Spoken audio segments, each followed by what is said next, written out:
Oi, tudo bem? Meu nome é Luna, eu sou aluna da PUC e eu vim aqui falar sobre um tema que é muito importante para a gente da língua portuguesa e que é bastante importante para a gente entender muita coisa que envolve a língua portuguesa. Hoje eu vim falar sobre os tipos textuais. Primeiro, eu queria começar com uma pergunta. Eu gostaria de saber se essa imagem aqui, eu queria saber se você considera isso um texto. Será que é um texto? Será que ele está nos mesmos formatos que a gente está acostumado de um texto? Essa é uma pergunta que eu queria deixar para você. Se você respondeu que sim, eu vou concordar com você, porque não tem nada que diga mais sobre os nossos sentimentos hoje em dia do que um emoji. A gente usa no WhatsApp, a gente usa no Facebook. Em todos os momentos em que a gente estiver conectado, a gente está usando emojis que representam muitas vezes aquilo que a gente está sentindo. Seja felicidade, seja de saco cheio, seja tristeza, seja apaixonado. Agora que a gente sabe que qualquer coisa, mais ou menos, pode ser um texto, vamos aqui para a nossa definição. Um texto é uma unidade de sentido. Então, se o emoji eu mostro para mim, ele tem um sentido, para você ele tem um sentido, para a sociedade ele foi criado para ser um elo de comunicação, é claro que ele vai ser um texto, porque é exatamente isso que eu disse, ele se torna uma grande unidade de sentido. Então, já que a gente está falando de tipos textuais, é importante a gente entender que existem tipos textuais que são divididos assim bem no início, que eu gosto de chamar de basiquinho. Uma vez que a gente entende esses tipos textuais básicos, fica mais fácil da gente entender aqueles que podem parecer um pouco mais complexos. Como, por exemplo, a gente tem o texto verbal, ok? Que contém palavras escritas ou faladas. Muitas vezes a gente se deixa enganar que o verbal tem a ver diretamente com a palavra, mas ele também está altamente conectado com a escrita. Uma outra coisa, um outro tipo de texto, é o texto não verbal. O texto não verbal contém significantes visuais e sonoros. Muitas vezes a gente ouve um barulho da ambulância. Esse barulho da ambulância também pode ser um texto para gente. Eu automaticamente já fico pensando o que pode ter acontecido, se houve um acidente, se eles estão com pressa. Todo esse tipo de coisa é um texto. E por último, o texto misto. O texto misto está presente em todas as redes sociais. Toda foto do Instagram vem junto com uma legenda, e isso é um texto misto. A maioria dos nossos vídeos legendados, os nossos filmes, as propagandas. Então, o texto misto, ele contém textos verbais e não verbais. Agora que a gente já sabe do basiquinho, vamos especificar um pouco mais. Por exemplo, a gente tem aqui um texto verbal. O texto verbal é aquele que se estrutura por meio da palavra, seja ela oral e escrita. Por exemplo, eu aqui estou falando, estou emitindo um texto. Beleza, esse texto é verbal, mas eu estou com a ajuda aqui do nosso PowerPoint e de todo esse processo visual. Então, o que eu estou produzindo é um texto misto. Vamos ler aqui esse nosso texto. E daí? Lamento. Quer que eu faça o quê? Diz Bolsonaro sobre mortes por coronavírus. Sou Messias, mas não faço milagre. Nessa terça-feira, o Brasil somou 5.017 mortes por Covid-19, segundo os números oficiais, e superou o total de mortos da China, país de origem da pandemia do coronavírus. Aqui, embora isso seja uma foto recortada da internet, nós temos completamente um texto verbal. Ele foi escrito, ele contém 1 milhão de informações e essas informações estão sendo passadas através da palavra. Somente da palavra. A gente não vê uma imagem, a gente não está acompanhado de um texto, de uma parte da entrevista, a gente só tem acesso a essa parte escrita. Agora, por exemplo, já que a gente está falando de coronavírus, por que não falar sobre isso quando a gente fala de texto não verbal? Um texto não verbal, olha aqui esse exemplo, olha como ele é interessante. ele remete a gente diversas interpretações, assim como o texto escrito, o texto verbal. Nesse momento, a gente consegue conectar a atual situação da pandemia, aonde o Brasil se tornou um grande país que representa o número de contaminados, o número de pessoas que morreram graças ao Covid. E, infelizmente, isso está emblemático e vai estar presente sempre nos nossos textos não verbais. Eu gostei de trazer aqui um cartoon, na verdade, né, desse cartunista chamado Duque, porque muitas vezes uma imagem vale mais do que 1000 palavras. A gente está acostumado com esse ditado, mas muitas vezes a gente não conecta isso ao português. E ele está altamente conectado. Por exemplo, o nosso corpo, as nossas expressões faciais e o próprio silêncio às vezes constroem mais sentidos do que uma fala ou um texto escrito.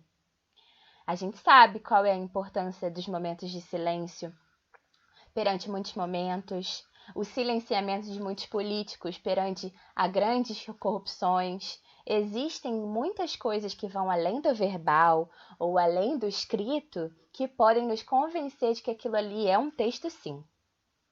Agora, já que a gente saiu do não verbal, eu gostaria de dar um exemplo de um texto misto. Então, o texto misto, ele acontece quando há um uso simultâneo da linguagem verbal e da não verbal para a construção da mensagem. Então, um grande exemplo disso são todos os quadrinhos. A gente está acostumado sempre com o apoio visual e o apoio verbal para dar um sentido para aquela situação. Por exemplo, aqui eu peguei uma imagem que fala sobre a nossa pandemia. Nós temos diferentes pessoas usando máscara, não usando máscara, todas elas conectadas e recebendo informações. O que mais a gente pode tirar disso? Todas elas estão pensando coisas diferentes. Como é que a gente sabe? Se a gente analisar essa imagem, a gente consegue ver que esses balõezinhos não são de fala, são aqueles balõezinhos que representam o pensamento. Então, cada um tem o seu pensamento individual, o que é bem representado pela atitude de cada um. Tem gente com máscara, tem gente com a máscara errada, tem gente com a máscara correta. Então, aqui a gente tem depois um auxílio do texto verbal para dar maior sentido a essa imagem. O governo criou, esse vírus não existe, o vírus vai contaminar todo mundo, vamos todos morrer. O vírus só pega nos outros e é coisa do diabo. Aqui a gente tem um mix de opiniões a respeito do coronavírus. E eles representam bastante uma sociedade que está ali meio em dúvida sobre o que está acontecendo. Agora que a gente já falou sobre esses 3 tipos de texto, eu quero partir para um outro assunto. Então, agora que já conhecemos esses textos, a gente pode falar agora sobre outros tipos textuais. Esses tipos textuais são aqueles mais encontrados nas gramáticas. Claro que eu não consegui dar conta de trazer todos os tipos textuais, mas eu queria apresentar esses 3 porque eles são muito importantes na nossa sociedade e a gente está produzindo eles o tempo inteiro. Como, por exemplo, o texto narrativo, o texto descritivo e o texto argumentativo. Tá bom, professora, mas o que cada um desses quer dizer? Eu fico ouvindo e não sei exatamente o que você está falando. Antes que eu comece a explicar, é importante falar que os tipos textuais, eles têm estruturas diferentes. Muitas vezes a gente já está treinado porque a gente está muito acostumado a ler diferentes tipos de textos. E não me entenda mal, não estou falando de ler os maiores livros da literatura. Estou falando da nossa vida, do nosso cotidiano, de ler jornal, os posts do Facebook. A gente encontra textos narrativos, descritivos, argumentativos. Como é que a gente vai identificar exatamente esses textos? Eles têm estruturas diferentes. Muitas vezes o que tem em um não vai ter em outro. E exatamente por isso que eles têm tipos diferentes e separados. Olha aqui. Uma outra dúvida que é muito comum é essa confusão entre tipos textuais e gêneros textuais. Beleza. Eles parecem muito parecidos.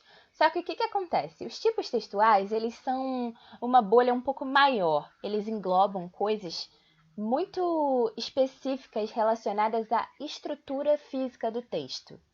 Então, geralmente quando a gente está acostumado a uma história era uma vez, a gente já tem essa tendência de achar que pode ser um texto narrativo. Então, o tipo textual dele vai estar aí mexido junto com esse narrativo. Ele vai ter um narrador, seja de primeira pessoa, seja de terceira pessoa. Uma outra coisa que é importante nos tipos textuais: as características definidas do texto. Lembram daqueles ali que eu acabei de falar? As características de um texto narrativo não se misturam com as características de um texto argumentativo. E vocês vão ver melhor na próxima aula. E mais uma coisa, ela é classificada, então esses tipos de textos são classificados de acordo com a sua estrutura, o seu objetivo e a sua finalidade. Muitas vezes a gente tem textos que querem argumentar com a gente, ver se a gente se convence de alguma coisa. A gente tem textos que querem ali só contar uma história, contarem um acontecimento, uma coisa que aconteceu, informar a gente. Às vezes eles vão querer persuadir a gente do tipo, vai, compra esse produto aqui, eu sei que vai melhorar a sua vida. Então, é exatamente isso que vai diferenciar. Cada um tem uma estrutura e uma finalidade diferente. Tá bem, e aí o que tem a ver esses gêneros textuais? Os gêneros textuais, eles têm uma função um pouquinho diferente. Esse aqui é para estruturar, deixar tudo direitinho nas caixinhas, os tipos textuais. Enquanto, no caso dos gêneros textuais, eles vão focar na função comunicativa. O que esse texto está querendo me dizer? E não exatamente nos aspectos estruturais. Tem funções sociais específicas, que são pressentidas e vivenciadas pelo usuário da língua. Como por exemplo... Pera, já vou mostrar os exemplos. Eu sei que é difícil visualizar as coisas quando a gente não tem exemplos claros de quais são esses tipos textuais. Então, a gente vai sempre ter um tipo textual maior, aonde gêneros vão se encaixar ali dentro. Ó, aqui tem um exemplo. Gêneros textuais em textos narrativos. Ok, textos narrativos, tipos textuais. Quais esses gêneros? Quais são essas comunicações que a gente usa nesse formato, nessa estrutura? A gente tem um conto, uma biografia, falando sobre a vida de uma pessoa, porque está contando que uma história, tem um personagem, uma fábula, um romance. Romance não é aquilo que a gente gosta de estar apaixonado em nada disso. Geralmente são batizados de romance os grandes livros de literatura, uma lenda, uma novela. Então, todos esses gêneros textuais estão cabendo desse tipo textual chamado textos narrativos. Agora a gente tem um exemplo de gêneros textuais que cabem dentro do tipo de texto descritivo. A gente tem aqui um diário, então eu abro meu diário e geralmente eu vou descrever o que aconteceu no meu dia. Eu acordei, briguei com minha mãe, fui, tomei café com leite. E também a gente tem uma outra opção que são os relatos de viagem, que também vão descrever o que aconteceu, como era a paisagem que a gente viu, como foram os dias. Por último, eu trouxe aqui gêneros textuais em textos argumentativos.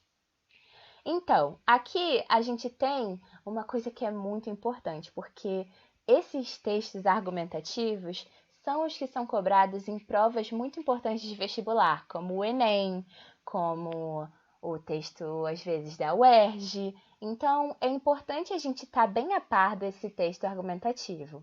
Você vai encontrar em artigos de opinião, porque eles vão geralmente dar uma conversada com você e te convencer de alguma coisa. Então, a gente está falando sobre opinião, a gente está falando sobre editoriais de revistas e outros editoriais. E, como eu coloquei aqui, por último, uma redação de uma prova. Então, Lembra aquela grande coisa do Enem? Ai, meu Deus, eu preciso criar um texto argumentativo. Exatamente, você precisa encaixar ele nessa estrutura, nesse mesmo tipo. E o gênero textual é redação, a redação de uma prova. Eu espero ter ajudado vocês. Eu sei que essas matérias podem ser um pouco complexas, mas eu acho que a gente vai construindo conhecimento junto. Então, da próxima vez que você pegar um texto, vai lá, dá uma olhada, vê se você consegue identificar se é um texto verbal, não verbal, que tipo de estrutura se encaixa melhor nesse texto, tá bem? Tchau, tchau e muito obrigada pela sua atenção. Espero que você esteja bem, sua família, todo mundo bem. E fiquem seguros, fiquem bem, vai dar tudo certo. A gente se vê já já.